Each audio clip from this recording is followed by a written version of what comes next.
What are you worth, actually? Are you? Yes. Yes. Yes. You're asking me? Yes. What was the question? What are you worth? Who, me? Yes. What am I worth? Yes. The question is about me? Yes, well, yes, I'm asking you. Of course, the question is for everyone, but I'm asking you in particular because you seem to be so uniquely self-effacing. I didn't really want to do this, you know. I know, which is why I am very grateful that you finally did agree to do this. Incognito. I mean, appearing in a video, it's really not my... I know it's not your thing, but no one knows who you are. The precautions are in place, so what's your worth? Well, I don't think I'm worth very much. Well, let's see. Let's start with basic economics. You earn a living, right? I do, yes. I make holes. You make holes? Yeah, that's right. I make holes. I'm a hole puncher. I operate a punch press that makes holes, which is really nothing, really. I mean holes, right? I mean holes are nothing, right? So really, I make nothing. That's metaphysically poetic. So you make nothing. But you don't get paid nothing. You get paid something. Oh, yeah, sure. I get paid something, but it's really nothing. Something is nothing? You don't get paid enough? No, I get paid well enough, but what I make is nothing. It doesn't mean anything. It's not worth very much. Just punching holes. Well, now it's obviously worth something to your employer. I suppose so. So you do have a skill, a talent, if you will. Talent? No, I wouldn't say that. It's not really a talent. It's not even a skill, really. It's nothing, really. Look, Mr. Please, I'd rather you didn't. Don't worry. I was going to say, Mr. X.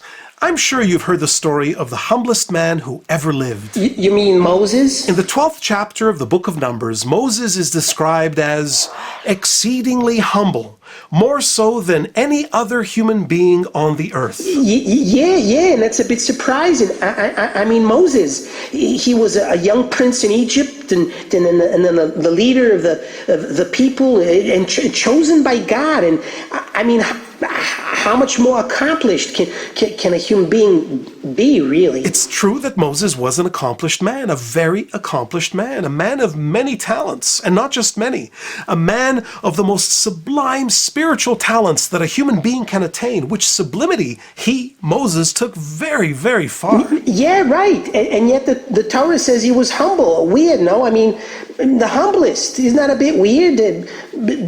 Didn't he know his own worth? Moses certainly knew his own worth. Knowing his intellectual faculties were in no way impaired. In fact, knowledge was one of his greatest gifts, including self-knowledge. So if he knew how especially gifted, especially talented he was, then why would he look down upon these gifts? He didn't look down on them, not at all. On the contrary, he prized them very highly.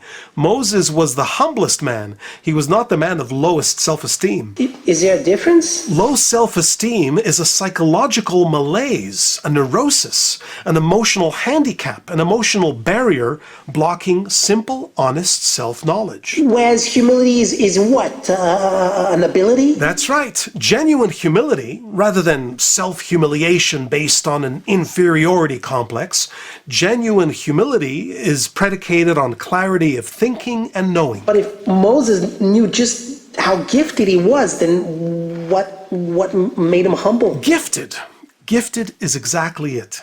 What made Moses so humble, the humblest, was the fact that he understood more clearly than anyone else the full extent to which his abilities were given to him in the strongest sense of the word. Given to him by God. As if he were nothing more than a parking spot for God? Well, certainly nothing more than the vehicle that God parked for a while in Egypt and then drove in the desert. So Moses' humility was really, this sounds strange, but his humility was really a kind of absolute confidence in God? Confidence, confidus, with fidelity, with faith. The extreme humility of Moses was the nullification of any personal claim to his abilities and talents, and their absolute consecration to their original source.